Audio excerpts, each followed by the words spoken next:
Hello दोस्तों, तो आज की वीडियो में हम बात करने जा रहे हैं लॉजिकल ऑपरेटर्स, कंडीशनल ऑपरेटर्स और असाइनमेंट ऑपरेटर्स के बारे में। तो सबसे पहले हम बात करना शुरू करते हैं लॉजिकल ऑपरेटर्स के साथ। तो लॉजिकल ऑपरेटर्स के अंदर हमारे पास तीन ऑपरेटर्स आते हैं, जिनमें से जो पहला ऑपरेटर है वो है नॉट ऑपरेटर। तो मैं हेडिंग डाल लेता हूं लॉजिकल ऑपरेटर। तो लॉजिकल ऑपरेटर के अंदर हमारे पास जो सबसे पहला ऑपरेटर है वो है नॉट ऑपरेटर, और नॉट ऑपरेटर को दिखाने के लिए हम इस्तेमाल करते हैं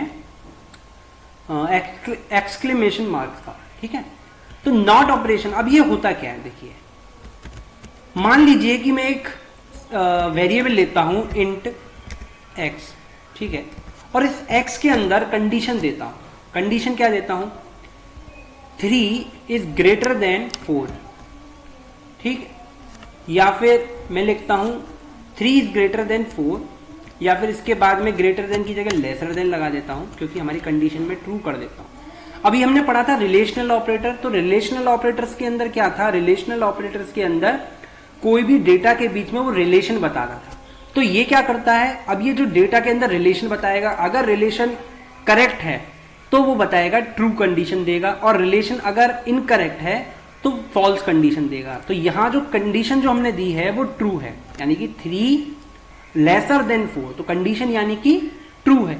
तो अब यहां पर जो हमारा नॉट ऑपरेटर जो होगा, जो नॉट ऑपरेटर होगा, जो भी कंडीशन होगी उस कंडीशन का इन्वर्स कर देगा, एक तरीके से उस कंडीशन को चेंज कर देगा।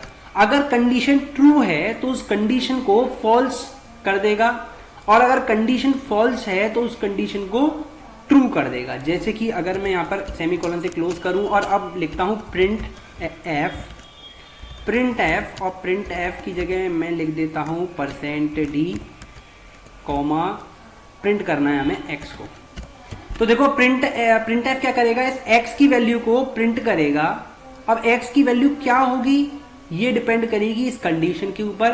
अगर कंडीशन ट्रू है, ठीक है, कंडीशन क्या है हमारी, ट्रू है, तो इस कंडीशन को सॉल्व होने के बाद जो ये नॉट ऑपरेटर है इस पूरी कंडीशन का जो रिवर्स कर देगा। अगर ट्रू है तो फॉल्स कर देगा। जैसे कि कंट्रोल एफ अगर हम चलाएंगे तो आंसर आ रहा है 0। मैंने बताया था कि यहां पर फॉल्स और ट्रू प्रिंट नहीं होता, यहां पर होगा अगर कंडीशन फॉल्स है तो 0 प्रिंट होगा, और कंडीशन ट्रू है तो 1 प्रिंट होगा। तो अभी कंडीशन फॉल्स कर दी क्योंकि नॉट ऑपरेटर लगाया था। अगर मैं इस नॉट ऑपरेटर को हटाकर अगर प्रिंट कराऊं तो देखो 1 आ रहा है। तो 1 का मतलब क्या है कि कंडीशन ट्रू है, लेकिन नॉट ऑपरेटर लगाने की वजह से उल्टा हो जा रहा है। और अगर मैं कंडीशन यहां पर फॉल्स कर दूं और अब मैं नॉट ऑपरेटर लगाऊं तो 1 आएगा, यानी कि कंडीशन फॉल्स थी और नॉट ऑपरेटर ने उस फॉल्स कंडीशन का इनवर्स कर दिया, मतलब रिवर्स कर दिया, तो फॉल्स को ट्रू कर दिया। तो ये था हमारा नॉट ऑपरेटर। ये नॉट ऑपरेटर एक तरीके से हम कहें तो यूनरी ऑपरेटर भी है, क्योंकि हमको सिर्फ क्या चाहिए, एक कंडीशन चाहिए। अब एक तरीके से इसको सॉल्व करने के बाद क्या आएगा, 1 आएगा ना। सॉल्व करने के बाद 1 आएगा, और 1 को ये 0 में कन्वर्ट कर रहा है, ठीक है। तो ये होती है कंडीशनल नॉट ऑपरेटर। अगला जो ऑपरेटर के बाद अगला जो हम ऑपरेटर की बात करते हैं वो है हमारा एंड ऑपरेटर। तो एंड ऑपरेटर, अब एंड ऑपरेटर के लिए हम जो सिंबल का इस्तेमाल करते हैं वो है M%, यानी कि हम एंड ऑपरेशन के लिए हम एंड M% 2 बार इस्तेमाल करेंगे तो वो एक एंड ऑपरेटर की तरह वर्क करेगा। मान लीजिए कि अब मैं लिखता हूं 3 ग्रेटर देन 4, ठीक है, और यहां पर लिखता हूं एंड ऑपरेशन, तो एंड लिख दिया। एंड के बाद मैं यहां दूसरी कंडीशन देता हूं 5 लेसर देन 6, ठीक। अब मैं आपसे पूछ रहा हूं क्या 3 4 से बड़ा है? तो 3 4 से बड़ा नहीं है, यानी कि कंडीशन क्या है, फॉल्स है, ठीक है। क्या 5 6 से बड़ा है? क्या 5 6 से छोटा है? तो हाँ, 6 से 5 छोटा है, यानी कि एक कंडीशन तो इसमें से ट्रू है और एक कंडीशन इसमें से फॉल्स है। तो कंडीशन यदि दोनों ट्रू हैं, यदि कंडीशन दोनों ट्रू हैं तो जो एंड और लॉजिकल ऑपरेटर है वो रिजल्ट देगा x के अंदर 1, यानी कि अगर दोनों कंडीशन ट्रू है तो ही हमारा जो एंड ऑपरेशन है ट्रू देगा, और अगर दोनों कंडीशन फॉल्स है तो ही हमारा जो एंड ऑपरेशन है वो उस कंडीशन को फॉल्स करेगा। मतलब सीधी बात, एंड ऑपरेशन जब ही ट्रू वैल्यू देता है जब हमारे पास दोनों ऑपरेशंस, दोनों जो ये कंडीशन है ट्रू हो जाए। अगर एक भी कंडीशन हमारी फॉल्स हो जाती है तो उस सिनेरियो के अंदर एंड ऑपरेशन हमें रिजल्ट में फॉल्स ही देता है, यानी कि इसके अंदर वैल्यू ट्रू होने के लिए दोनों कंडीशन को ट्रू होना जरूरी है। तो अगर हम इसे रन करें तो देखो आंसर आ रहा है 0। 0 क्यों आ रहा है? क्योंकि एक कंडीशन इसमें से फॉल्स है हमारी, क्योंकि ये वाली, ठीक है। अगर मैं इसकी जगह इस कंडीशन को ट्रू कर दूं, मान लो मैंने ट्रू कर दिया कि 3 इज लेसर देन 4, और अब रन करता हूं तो आंसर आ रहा है 1। क्यों? क्योंकि अब दोनों कंडीशन हमारी ट्रू हो चुकी है। तो ये था हमारा एंड ऑपरेटर। एंड ऑपरेटर के बाद अगर हम बात करें तो एंड ऑपरेटर के बाद हमारा आता है और ऑपरेटर। तो और ऑपरेटर के लिए हम इस्तेमाल करते हैं 2 बार पूर्ण, जो हिंदी के अंदर जैसे हम पूर्ण विराम का जो साइन लगाते हैं वैसे ही और ऑपरेटर के लिए हम 2 बार जब पूर्ण विराम लिखते हैं। ये टर्बो C++ है, इसीलिए इस तरीके के थोड़े डॉट डॉट्स में 2 बार आ रहा है। लेकिन अगर आप VS कोड या कोई और एडवांस या मॉडर्न हमारा क्या कहते हैं IDE का इस्तेमाल करेंगे तो वो थोड़ा सा बहुत क्लियर सा एक पूर्ण विराम टाइप का सा हमारे को एक सिंबल रिप्रेजेंट करके देगा, ठीक है। तो अब हम बात करते हैं और ऑपरेशन की। तो और ऑपरेशन बहुत ही सिंपल है, यदि एक भी कंडीशन ट्रू है तो वो हमें ट्रू ही देगा। तो और ऑपरेशन के लिए मैं लिख देता हूं और ऑपरेशन, और ऑपरेशन का मतलब अगर एक भी कंडीशन ट्रू है तो हमें ट्रू ही आंसर मिलना है। देखिए, तो हमारी पहले तो दोनों कंडीशन ट्रू है तो ट्रू मिलना ही है हमें। लेकिन अगर एक भी कंडीशन ट्रू है, अब मैंने देखो इस कंडीशन को फॉल्स कर दिया है और इस कंडीशन को मैंने ट्रू कर दिया है, और अगर अब मैं रन करता हूं तो भी आंसर हमारे को 1 ही मिलेगा। तो आंसर हमारा 1 ही आना है अगर एक भी कंडीशन ट्रू हो रही है तो। अगर मैं दोनों कंडीशन को फॉल्स कर दूं तो दोनों कंडीशन को फॉल्स करने पर हमको जो एंड और ऑपरेटर है वो हमें फॉल्स देगा। तो दोनों कंडीशन अगर फॉल्स हैं तो हमें और ऑपरेटर फॉल्स देगा, यानी कि 0 देगा, नहीं तो हमें क्या देगा? 1 देगा। तो ये थे हमारे लॉजिकल ऑपरेटर्स। 3 तरीके के हमारे पास लॉजिकल ऑपरेटर्स हो गए। तो एक हो गया एंड, एक हो गया और एक और था हमने जो पढ़ा था सबसे पहले नॉट। तो एंड और नॉट ऑपरेटर्स हमारे लॉजिकल ऑपरेटर्स होते हैं। तो अब हम बात करने जा रहे हैं कंडीशनल ऑपरेटर की। तो कंडीशनल ऑपरेटर्स होते क्या हैं? देखिए, कंडीशनल ऑपरेटर जैसे इसका नाम आ रहा है कंडीशनल, तो यानी कि इसके अंदर हम एक कंडीशन डिसाइड करते हैं। हम कुछ कंडीशंस देते हैं और उस कंडीशंस के हिसाब से हमारा जो ऑपरेटर होता है वो डिसाइड करता है कि हमें कौन सी वैल्यू को प्रिंट करना है या कुछ आगे के ऑपरेशन परफॉर्म करने हैं। जैसे कि अगर इंट मान लीजिए int x equals to let suppose 3, ठीक है। तो मैंने 3 एक वैल्यू ले ली। तो अब कंडीशनल ऑपरेटर क्या करेगा? कंडीशनल ऑपरेटर का पहले तो मैं बता देता हूं सिंटेक्स क्या होता है। तो सिंटेक्स के अंदर कंडीशनल ऑपरेटर के अंदर हम सबसे पहले इसी के आगे दिखा देता हूं मैं, कंडीशनल ऑपरेटर के आगे सबसे पहले वो लेगा कंडीशन, ठीक है। कंडीशन लिखी जाएगी और उस कंडीशन को चेक किया जाएगा क्वेश्चन मार्क के जरिए। ये क्वेश्चन मार्क लगाया जाएगा और कंडीशन को बताया जाएगा क्या ये कंडीशन ट्रू है या फॉल्स है। अगर कंडीशन ट्रू है तो अब हम लिखेंगे क्या एक्शन परफॉर्म करना है। तो सबसे पहले हम लिखेंगे स्टेटमेंट 1, ठीक है। स्टेट 1 यानी कि स्टेटमेंट मान लीजिए स्टेट 1 या स्टेटमेंट 1, और फिर हम उसे सेपरेट करेंगे कॉलन से और हम स्टेटमेंट 2 लिखेंगे आगे। तो हमने क्या लिखी? सबसे पहले तो कंडीशन लिखी और फिर स्टेट लिखी 1, फिर स्टेट 2 लिखी, और याद रखो हमने इसको सेमीकोलन से क्लोज कर दिया।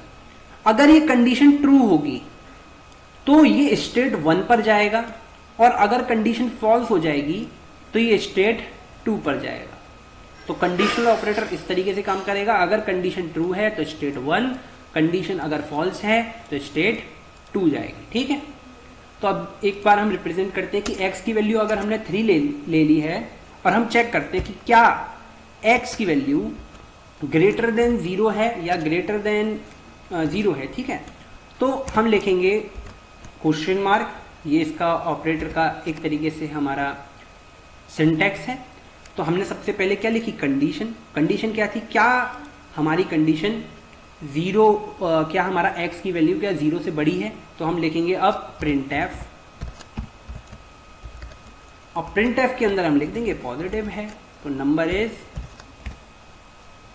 पॉजिटिव, तो नंबर इज पॉजिटिव। तो हमने पहली कंडीशन लिख दी। इसके बाद हम सेमीकोलन से सेपरेट करेंगे, दूसरी कंडीशन लिखेंगे प्रिंट एफ। दूसरी कंडीशन क्या लिखनी है हमें, नंबर इज नेगेटिव, नेगेटिव, तो ठीक है, तो नंबर इज नेगेटिव। नेगेटिव कब, यदि हमारी कंडीशन जो है वो फॉल्स हो जाती है। तो देखो मैंने यहाँ पे रिलेशनल ऑपरेटर्स का इस्तेमाल इसीलिए किया क्योंकि रिलेशनल ऑपरेटर्स ही हमें ट्रू और फॉल्स के अंदर स्टेटमेंट जनरेट करके देते हैं। तो रिलेशनल ऑपरेटर ने क्या किया, ट्रू और फॉल्स के अंदर स्टेटमेंट जनरेट करके दिया और उस कंडीशन के हिसाब से हम इसको परफॉर्म करेंगे। अगर हम रिलेशनल ऑपरेटर की जगह ऐसे कोई ऑपरेटर्स लिख देते हैं जो कि कोई कंडीशन हमको नहीं देते, हमें ट्रू फॉल्स की कंडीशन जनरेट करके नहीं देते, तो ये ऑपरेटर्स किसी को भी परफॉर्म नहीं कर पाएगा, ठीक है। तो हमें याद रखना है कि जो भी हम दें वो कंडीशन के ऊपर में दें जिसमें हमें ट्रू और फॉल्स ही रिजल्ट मिले, ठीक है। अब इसे रन कराते हैं। तो रन कराने के बाद क्या आया, the number is positive. Number is positive क्योंकि हमारा नंबर क्या था, 3 था नंबर, x के वैल्यू 3। अगर मैं यहाँ लिख देता हूँ -5, तो अगर मैं इसे रन कराता हूँ तो आप देखेंगे नंबर इज नेगेटिव क्योंकि कंडीशन क्या हो गई, 0 से बड़ा नहीं है नंबर, तो फॉल्स हो गई, ठीक है। तो ये था हमारा कंडीशनल ऑपरेटर। तो दोस्तों अब हम बात करने जा रहे हैं असाइनमेंट ऑपरेटर की। तो असाइनमेंट ऑपरेटर का एक, जिसमें से हम एक ऑपरेटर जो है असाइनमेंट ऑपरेटर में से, वो एक ऑपरेटर हम बहुत देर से और बहुत सारी वीडियो से लगातार इस्तेमाल करते हुए आ रहे हैं, जो कि ऑपरेटर है ये इक्वल्स टू का साइन। असाइनमेंट ऑपरेटर्स का काम क्या होता है, किसी भी वेरिएबल के अंदर हमें जब कोई डेटा को स्टोर करना होता है तो तब हम असाइनमेंट ऑपरेटर का इस्तेमाल करते हैं। तो सबसे पहला और सिंपल जो असाइनमेंट ऑपरेटर है वो है इक्वल टू वाला सिंबल। इससे हम किसी भी वैल्यू को किसी वेरिएबल के अंदर असाइन करते हैं, ठीक है। तो x के अंदर मेरे को 5 असाइन करना है, इसीलिए मैंने असाइनमेंट ऑपरेटर का इस्तेमाल किया। तो ये भी एक ऑपरेटर है। हम बहुत देर से, बहुत दिनों से, जब हम इतनी सारी वीडियोस हमने देखी, उनमें लगातार 3-4 वीडियो में इसका इस्तेमाल करते हुए आ रहे हैं और अब आपको पता चल गया होगा कि ये एक ऑपरेटर है जिसका नाम है असाइनमेंट ऑपरेटर, ठीक है। तो सबसे पहला जो ऑपरेटर है वो है हमारा असाइनमेंट ऑपरेटर। इसको अगर मैं प्रिंट करा लेता हूँ प्रिंट एफ, तो हमारी वैल्यू क्या आ जाएगी, x की 5 वैल्यू प्रिंट कर देगा क्योंकि x की वैल्यू हो चुकी है 5, ठीक है। तो रन करते हैं तो 5 वैल्यू x की प्रिंट हो चुकी है। अब इसके अंदर असाइनमेंट ऑपरेटर के अंदर एक असाइनमेंट ऑपरेटर और है +5 करके, +5। अब ये असाइनमेंट ऑपरेटर क्या करता है, ये असाइनमेंट ऑपरेटर जस्ट सिमिलर है, एक कंडीशन में लिखूं अगर इसके, ठीक है, तो ये बिल्कुल सिमिलर है x equals to x plus 5 के।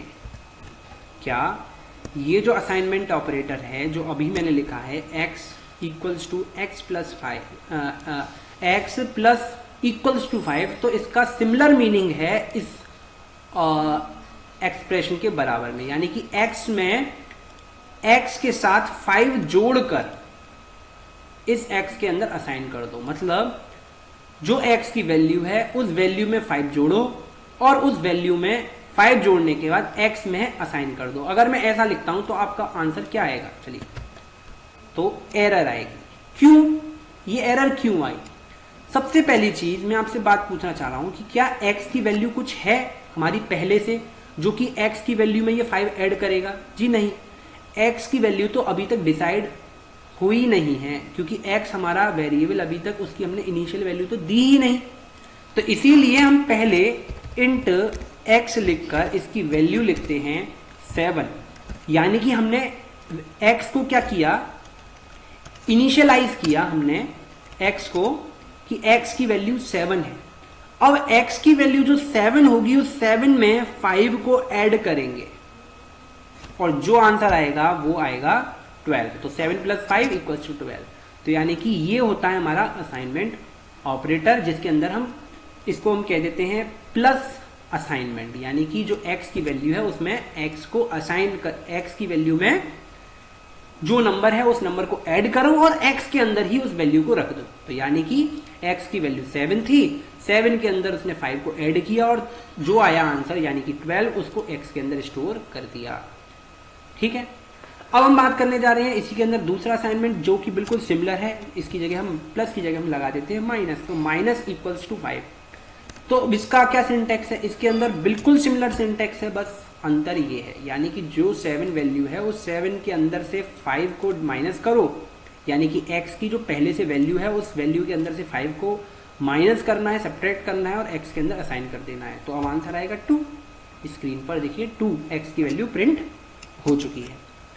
इसी तरीके से अगर हम लिखें अगला सिंटेक्स, तो इस माइनस की जगह अगर हम मल्टीप्लाई का लिख देते हैं तो ये भी बिल्कुल सिमिलर तरीके से वर्क करेगा, बस x × 5 हो जाएगा। तो x × 5 का मतलब x की जो पहले से वैल्यू है उस वैल्यू में 5 के साथ मल्टीप्लाई करो और जो रिजल्ट आए उस रिजल्ट को x के अंदर स्टोर कर दो।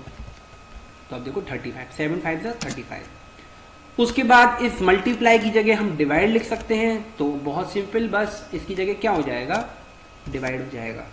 ठीक है,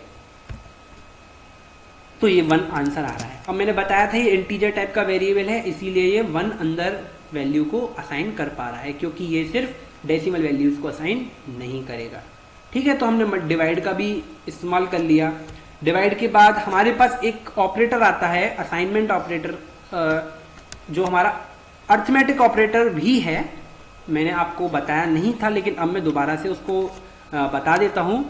ये होता है मॉड्यूलस ऑपरेटर। ठीक है, इस मॉड्यूलस ऑपरेटर का काम क्या होता है, ये मॉड्यूलस ऑपरेटर जब भी किसी नंबर को डिवाइड करेगा तो उस नंबर को डिवाइड करने के बाद क्या रिमाइंडर आ रहा है, तो जब भी कोई नंबर को डिवाइड करेगा, यानी कि जैसे कि अभी मैं 7 से डिवाइड कर रहा हूं, 7 को डिवाइड कर रहा हूं 5 से, तो 5 कितनी बार डिवाइड करेगा, 7 को 1 टाइम्स, और रिमाइंडर क्या बचेगा, हमारे पास रिमाइंडर बचेगा 2।